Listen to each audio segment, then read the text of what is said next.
Good morning, ladies and gentlemen, and welcome to the live broadcast of the Danny Beasley Show. We're originating out of Hartsville, South Carolina. The time is 7:42 a.m. on 5/29/2013.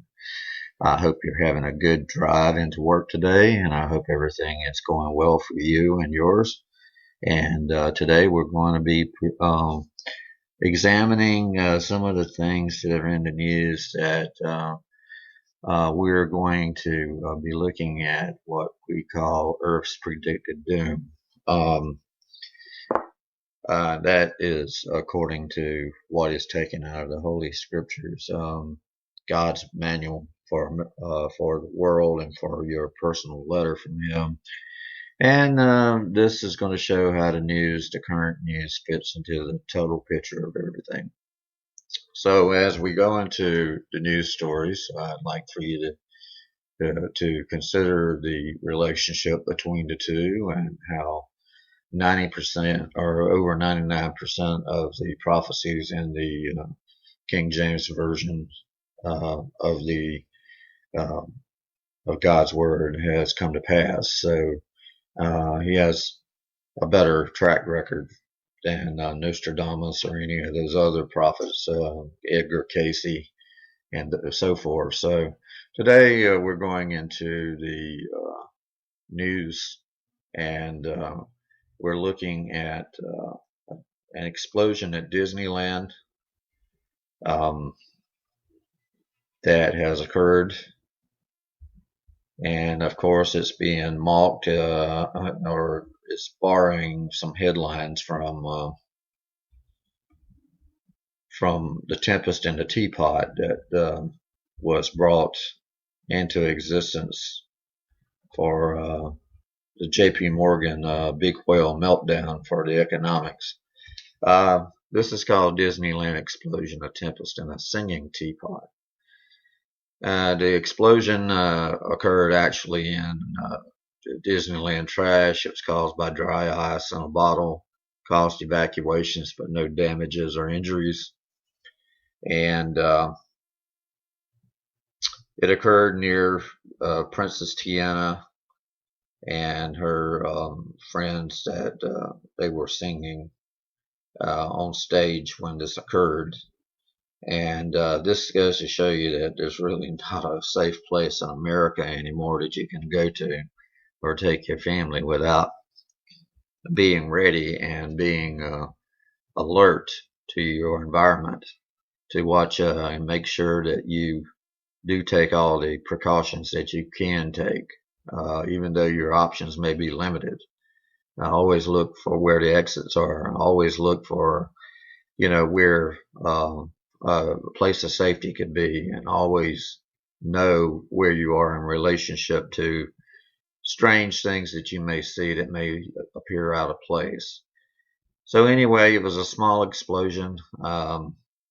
Disney called it a small bang, and they said in an abundance of caution, they evacuated the area. And this happened in Anaheim, and the police came in with a bomb squad from Orange County. And after 2 hours after the explosion, review was completed. The area was deemed safe, and the guests were allowed to return to Toontown Disneyland. Okay, moving on with the story.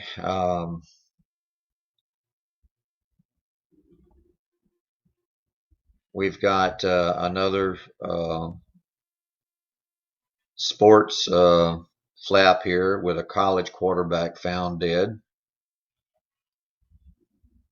And this happened about approximately 8 hours ago. It was with the Denver Broncos. Cullen Finnerty found dead.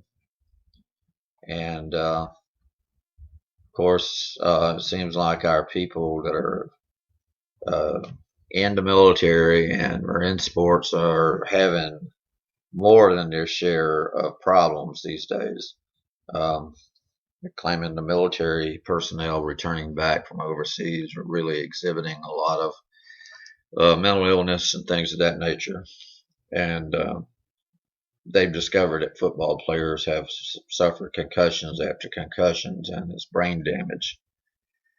Anyway, they said that Finnerty was fishing alone Sunday on the Baldwin River northeast of Baldwin. His family owned a cabin near Bray State Forest, and they said he called his wife Sunday night, said he was in danger, and about 100 of his former football players and coaches from Grand Valley State searched the thick, swampy areas near his uh, dwelling, and football players broke up and worked small teams and focused on 2 square miles of private and public land, about 65 miles north of Grand Rapids. He was found wearing fishing waders and a camouflage jacket. He was in the woods. He was in the woods and not in the water, about a half a mile north of where he disappeared while on a fishing trip. There were no signs of apparent injuries and no signs of foul play. They said there was nothing obvious to us to view of anything that could have caused his death, and they're going to perform an autopsy to determine the cause of death. And he was the starting quarterback on the Division II national championship teams in 2003, 5, and 6. He spent the holiday weekend with his family near Baldwin, and they did, the standard fare for Memorial Day celebrations, and they thought it was a nice night on Sunday, so he got him a boat and went practicing on it, and then he disappeared. And they found a small boat but no fishing equipment, and they're just stunned about the mysterious death of this young man. So we hope that they will get to the bottom of it and be able to determine what the lost information was regarding his last minutes as to what happened. Anyway, moving on. We have a story today about parents. This is coming from WorldNetDaily.com, WND.com. Parents erupt over school cross-dressing day. Folks, this country is suffering one culture shock after another. Ever since the 1960s, I thought that was the greatest decade that there ever was. But it kind of like opened up a Pandora's box for protest and people, special groups trying to get their way, and people actually make money off of controversy by running these 901c3 organizations, to where they can run a protest against certain, in benefit of certain groups and so forth. And therefore, the country, as as the public media causes them to become hypnotized from exposing them to this information and desensitizing them to it over and over and over again, they find out that eventually what was once considered abnormal or a perversion is now normal. And if you react negatively against it, then you're abnormal. Okay, this is happening in a school in Milwaukee, and they've had theme days such as Crazy Hair Day, and they've had a scheduled day called Gender Bender Day, and the parents reacted negatively. Excuse me. Someone was quoted as saying, "I do not want to send my son to school dressed like a girl," one parent told Fox 6 News. And the fight focused on the idea that school officials should not be telling students of grade school age to dress like the opposite sex. So the report to Fox News came in and said that school was confronted by concerns about Gender Bender Day, decided to alter the name of it to switch it up. Well, that didn't change the nature of the story. One mother who held her son home from school that day suggested it created an impossible situation for the students, either to go along or dress up as the opposite sex. go along and dress up as opposite sex or refuse to participate and be pointed out as someone who did not do anything. So this is a run around the end zone, so to speak, attempt to get the people to accept cross-dressing as a normality, not as something to be shunned and frowned upon as it once was.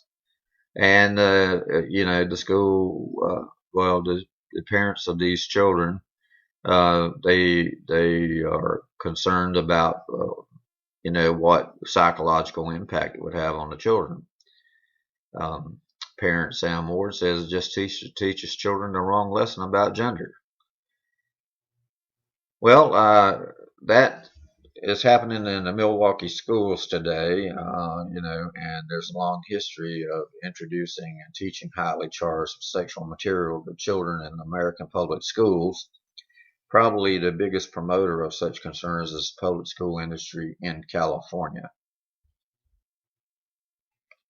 In fact, people in California they were urged to keep their children home from school on May 22nd, the state's official day for conducting these exercises to honor notorious homosexual activist and reported pedophile Harvey Milk. In 2009, the then Governor Arnold Schwarzenegger signed into law a day for schools to commemorate the San Francisco activist, who was California's first openly homosexual man to be elected to public office. Earlier that year, President Obama posthumously awarded Milk the Presidential Medal of Freedom. Well, that brings to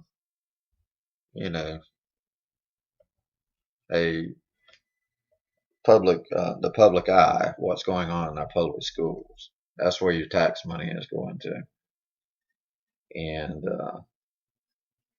it's one of those things where you have to look at and you have to say for yourself, where do I stand on this? Am I going to stand for, pro, or against? And that's left up to the individual. But I can tell you this: the law of thermodynamics and the laws of entropy and the laws of the natural laws that are applied here state that things go from a state of organized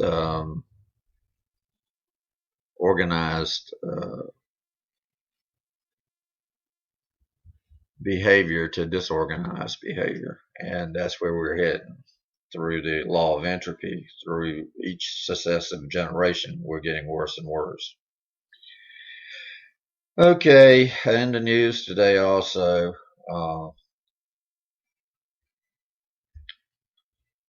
the news coming out of Chicago on WorldNet Daily website is stating that the firemen on patrol are being urged to fight Chicago gangs. Now, what's wrong with this story here? It sounds like it's on its head. I mean, it should be the policemen on patrol should be the ones to fight Chicago gangs. It seems like to me it's pitting everything in favor of the gangs. But I'm not going to be the one to judge. I will just report the news as I see it, and you make the decision. City of Chicago has ordered its firefighters to provide security for public school students walking to and from class through the city's gang turf, according to an official memo from Chicago Fire Department that WND obtained. Memo signed by Chicago Fire Commissioner Jose Santiago states that the fire department will have a strong physical presence along student walking routes for 3 weeks at the beginning of the school year in the fall. It's critical that the Chicago Fire Department assists in providing the children with reassurance during their travels, the memo reads. This will be accomplished through our public presence, being good ambassadors to the children of Chicago and providing support when and if they require it.